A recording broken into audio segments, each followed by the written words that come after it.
Bismillahirrahmanirrahim. Qala al-musannif rahimahullahu ta'ala wa nafa'ana bihi wa bi 'ulumihi wa bi 'ulumikum fid dharain. Amin.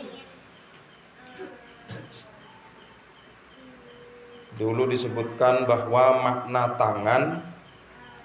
tangan yang disebutkan oleh Allah dalam Al-Qur'an, bahwasanya Allah menyebutkan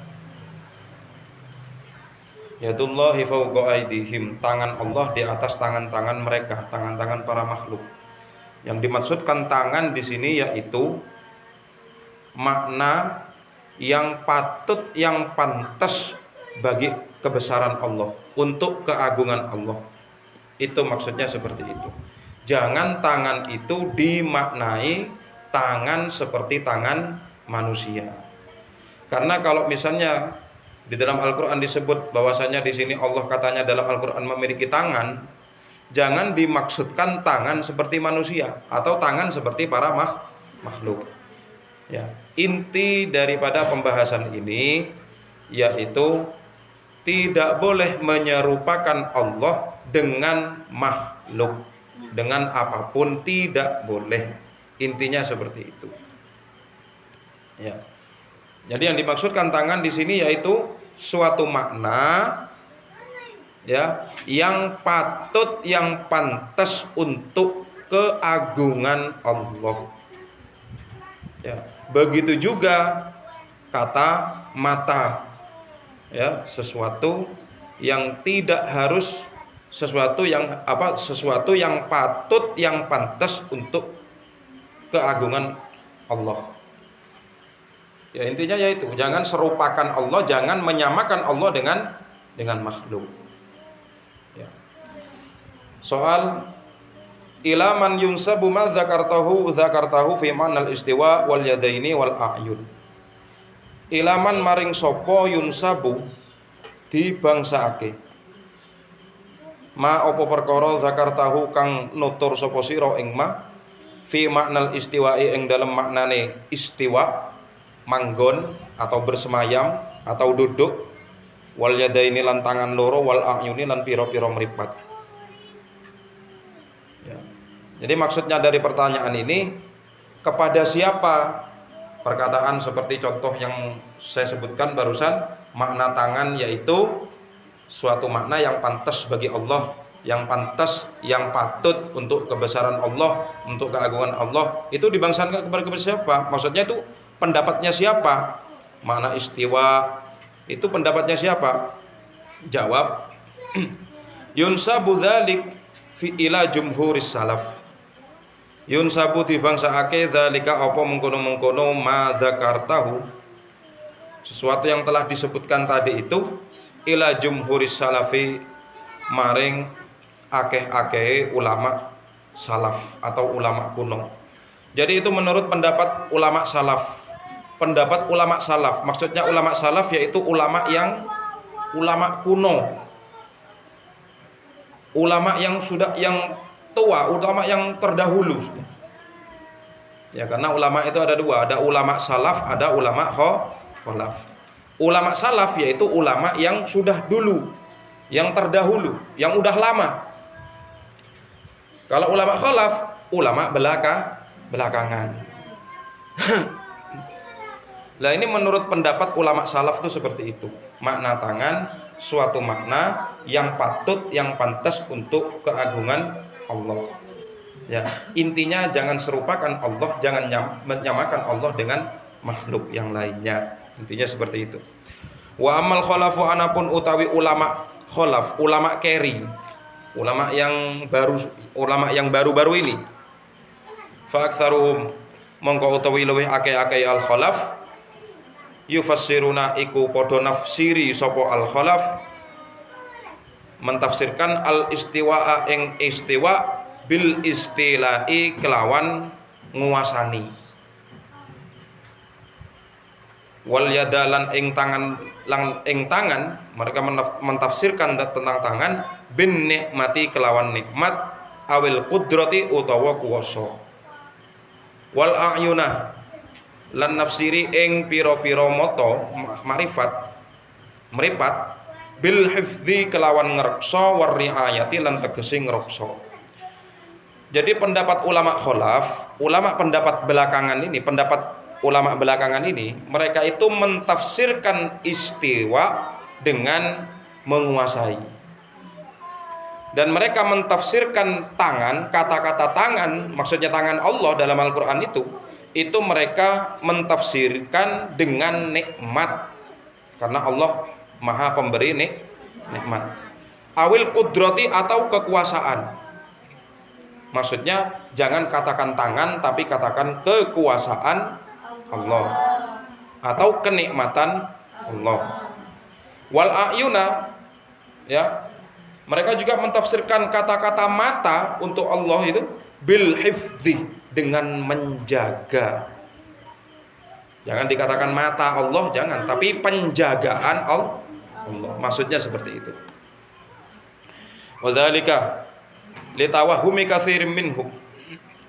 Wadzalika utawi mengkono-mengkono yufassirun, mereka itu mentafsirkan seperti itu, ulama belakangan itu mentafsirkan seperti itu, litawahumi katsirin iku krana salah pahame wong akeh, minhum saking al-khalaf. Kenapa kok ditafsirkan seperti itu? Kok ditafsirkan istiwa dengan apa? Dengan ditafsiri dengan apa? Menguasai, ya, tangan Allah dikatakan nikmat atau kekuasaan, sementara mata di sini ditafsirkan sebagai penjagaan Allah. Karena salah pahamnya orang banyak di waktu itu, di masa itu. Jadi tangan dikatakan tangan Allah, Allah memiliki tangan, tangannya seperti ini. Itu kan berarti kan salah paham. Makanya oleh para ulama belakangan ini itu ditafsirkan seperti itu. Yang dimaksud tangan Allah yaitu kekuasaan Allah atau nikmat Allah. Ya, annaha ing sak temene mazkurat, yang disebutkan tadi istiwa, ya, mentafsir-tafsir seperti itu, illam tu awal iku lamun ora ditakwili apa mazkurat wa tusraf, lan ora di menguake apa al mazkurat an zahiriha saking zahiri al mazkurat au hamatit tashbih, mongko awih paham apa mazkurat at tashbiha ing nyerupaake. Jadi menurut pendapat ulama kholaf, pendapat ulama belakangan ini, kalau misalnya kata-kata istiwa, kata-kata tangan, dan kata-kata mata itu tidak ditakwil atau tidak ditafsiri, ya, maka pasti akan menumbuhkan penyerupaan Allah terhadap makhluk. Makanya itu ditafsiri seperti itu. Allah itu beristiwa. Ya memang Allah istiwa, dan Allah sendiri yang mengatakan di dalam Al-Quran. Istiwa itu apa? Istiwa itu ibaratkan seperti Allah itu duduk di atas langit, gitulah. Tapi kalau misalnya tidak ditafsirkan, berarti Allah duduk seperti duduknya manusia. Itu berarti menyerupakan Allah dengan makhluk. Lah orang yang seperti itu tuh sesat, itu keliru. Ya, makanya oleh ulama belakangan ini, oleh para ulama, para kiai kita, ya, itu ditafsirkan yang dinamakan istiwa, yaitu menguasai.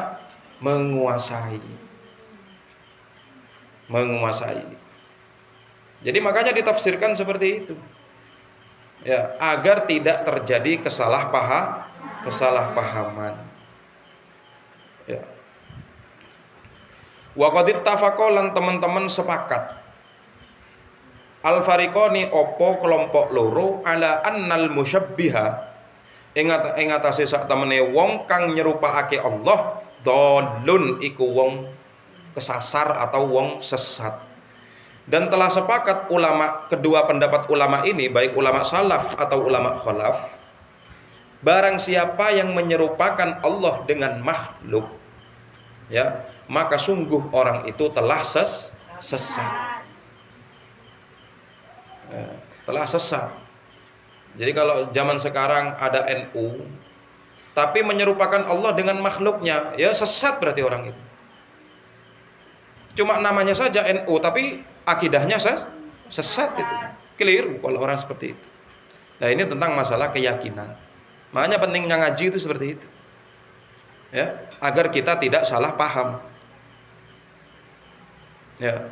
Wa ghairuhum utawi liyane al khalaf yaquluna iku padha ngucap sapa al khalaf wa ghairuhum innama tuhimu angin pastine aweh paham apa mazkurat at-tasbiha ing nyerupake Allah laulam yadullah lamun ora nuduhake al aqlu apa dalil akli wan naqlu lan dalil nakli maksudnya Al-Qur'an dan hadis an alat tanzihi ing atase bersihake faman mongko utawi sapane wong syabbaha iku lamun nyerupake sapa man famin nafsihi mongko saking awak dhewe ne man utiya ditekakake apa tasbih ya. Jadi intinya di situ. Jadi ada pendapat dua ulama jadi ada dua pendapat yaitu pendapat ulama salaf dan pendapat ulama khalaf. Pendapat ulama salaf, ulama yang kuno, artinya ulama yang kuno itu seperti para tabi'in, tabi'in dan para pengarang-pengarang kitab yang terdahulu seperti golongannya Imam Syafi'i, Imam Al-Ghazali. Itu pendapat ulama terdahulu, ulama yang sudah kuno, ulama yang jaraknya dengan para sahabat dan para nabi itu sebentar, sedikit ya. Tapi itu menurut pendapat mereka ya, intinya jangan sampai menyamakan Allah dengan makhluk. Kalau di sini Allah menyatakan bahwasanya Allah punya tangan juga punya mata, ya jangan disamakan dengan makhluk. Intinya seperti itu. Tapi kalau menurut ulama khalaf, ulama belakangan ini, ulama yang ulama baru-baru ini itu mentafsirkan, itu ditafsiri. Maksudnya mata Allah di sini adalah penjagaan Allah. Maksudnya tangan Allah di sini adalah kekuasaan Allah atau nikmat Allah. Maksudnya Allah istiwa di sini, Allah duduk di sini, yaitu menguasai langit dan bumi. Seperti itu maksudnya. Paham ya? Itu. Soal lagi. Kaifa nuthbitu syai'an tsumma naqulu.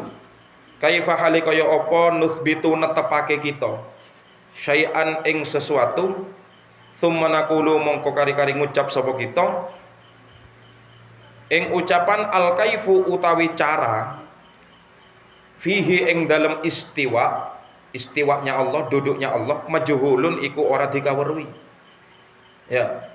Kita tahu duduk itu seperti apa ya, duduk seperti ini ya, berarti apakah Allah berarti istiwa atau duduk juga berarti seperti ini juga. Nah, jangan ditafsiri begitu ya. Namanya duduk ya, kita duduk begini, tapi caranya Allah duduk kita kan nggak pernah tahu, ngerti? Majhulun iku ora dikawruhi, tidak diketahui. Ya, jawab. Hadza utawi iki al-kaifu. Ya, caranya Allah istiwa itu bagaimana itu kan enggak diketahui. Gitu maksudnya. Ya. Ghairu mustaghrabin iku ora diwilang aneh. Fa inna mongko sak temene kita na'lamu iku weruh sapa kita. Anna nufusana ing sak temene pira-pira awak kita muttasifatun iku persifatan bisifatin kelawan pira-pira sifat kal ilmi kaya weruh wal qudrati lan kuwasa wal iradati lan iradah ngarepake ma anna serta sak temene kita la na'lamu iku ora weruh sapa kita kaifiyata qiyami hadhihi sifati ing carane jumenenge ikilah piro-piro sifat biha kelawan nufusana ya. Jadi maksudnya seperti itu, seperti ini maksudnya. Kata-kata duduk, maksud daripada duduk ya duduk begini, tapi yang dimaksudkan duduknya Allah di arsy atau istiwanya Allah itu tidak diketahui ya. Apakah Allah duduk, bagaimana caranya Allah duduk, ya itu urusan Allah, bukan urusan kita. Makanya jangan kita mentafsiri sembarangan. Ya namanya duduk ya duduk begini, jangan, itu sesat namanya itu. Artinya berarti orang itu menyamakan duduknya Allah dengan duduknya makhluk. Maksudnya begini, jawabannya sesungguhnya pada tubuh kita manusia itu ya, setiap manusia itu memiliki sifat-sifat Seperti sifat ilmu. Ilmu itu apa? Ilmu itu apa? Mengetahui. Kita itu tahu. Ya. Kita itu dikasih pengetahuan oleh Allah. Kemudian kita itu bersifat, manusia itu bersifat berkuasa mampu. Ya, memiliki kemampuan. Kemudian kita itu oleh Allah dikasih sifat berharap, punya angan-angan, punya cita-cita, punya harapan. Ya. Tapi sesungguhnya kita itu nggak pernah tahu bagaimana sifat-sifat itu beraksi, begitu maksudnya. Seperti contohnya begini. Bal inna balik saat teman kita nasma'u iku krungu sapa kita. Ingat, Allah Maha mendengar. Kita manusia juga mendengar. Tapi pendengaran kita dengan pendengaran Allah tidak sama. Nah, itu bedanya. Bal inna balik saat teman kita nasma'u iku krungu sapa kita wa nubsiru lan melihat sapa kita. Kita bisa mendengar, kita bisa melihat. Wala na'lamu lan hari ora weruh sapa kita kaifiyata husulis sam'i ing carane ngasilake krungu wal absori lan ningali. Dan kita tidak pernah tahu bagaimana cara bekerjanya mata ini, bagaimana cara bekerjanya telinga ini, kita nggak pernah tahu. Kalau kita mendengar ya mendengar, kita melihat ya melihat. Ya. Maksudnya seperti itu. Sekarang begini contohnya. Kita bisa melihat, kenapa kok kita bisa melihat? Karena kita punya mata. Berarti yang melihat itu adalah mata kita.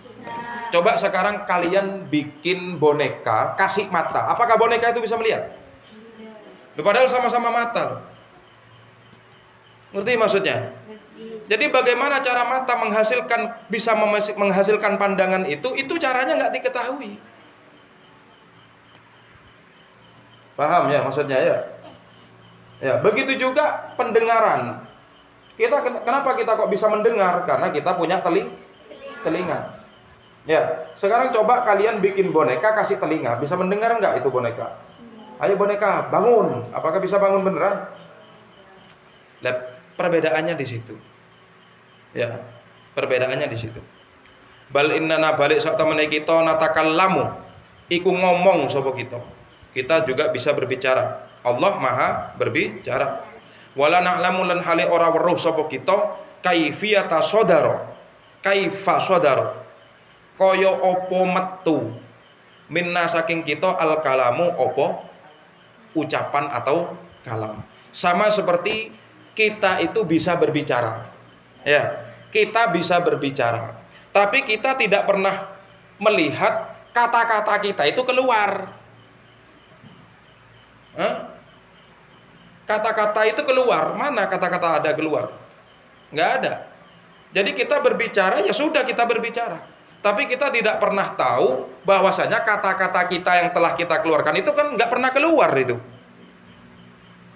Apakah kalau misalnya saya ngomong O, apakah keluar huruf O dari mulut saya? Kan enggak. Jadi kita itu, kok kamu bisa bicara? Ya kita bisa bicara. Tapi kita tidak pernah tahu cara menghasilkan suara dan cara menghasilkan kata-kata. Sama seperti itu. Ya. Fa in alimna mengko lamun weruh sapa kita syai'an ing sesuatu min dzalik. Saking mengkono-mengkono qiyami hadhihi sifat faqad ghabat mengko teman-teman ilang atau samar anna saking kita asya'u apa pira-pira sesuatu kang liya. Ya. Wa mithlu hadza lan utawi saumpamane ikilah la na'lamu, kita nggak pernah tahu maksudnya itu, nggak pernah tahu apa keluarnya kata-kata dari kita, kita nggak pernah tahu seperti itu. La yuhsa iku ora diitung apa hadza. Fa idza kana mongko ing dalem nalikane ana apa la na'lamu fima ing dalam perkara yudhafu kang disandarake apa ma ilaina maring kita fa kaifal halu mongko iku hale kaya apa al halu utawi tingkah fima ing dalam perkara yudhafu kang disandarake apa ma ilaihi subhanahu wa ta'ala maring Allah subhanahu wa ta'ala. Kalau kita saja nggak bisa nebak, nggak pernah tahu kata-kata kita keluar apa enggak, padahal orang lain mendengar. Ibaratkan seperti ini, contohnya, kalian ngirim foto atau ngirim foto lewat aplikasi WhatsApp, lewat WA. Kalian kirim foto ke saya lewat WA. Apakah fotonya keluar dari HP kalian begitu? Yang kita tahu HP, WA bisa kirim foto. Kita tahunya kan begitu. Tapi cara mereka mengirim foto kita kan nggak pernah tahu. Bagaimana caranya ngirim foto HP itu? Kan kita nggak pernah tahu. Sama seperti itu. Ya, jadi makna istiwanya Allah, maksudnya duduknya Allah. Ya kita tahu, duduk itu tahu. Tapi cara duduknya Allah kita nggak pernah tahu. Nggak pernah tahu. Maksud makna duduknya Allah kita nggak pernah tahu. Nah makanya jangan ditafsiri sembarangan. Duduk ya duduk begini ya, keliru begitu. Maksudnya seperti itu. Ya. Soal ayul madhhabaini arjah. Wallahu taala a'lam bissawab. Fa ya rabbi waffiqni bitaqwaka ya Allah. Fa ya rabbi irhamni bihusnil khatimati.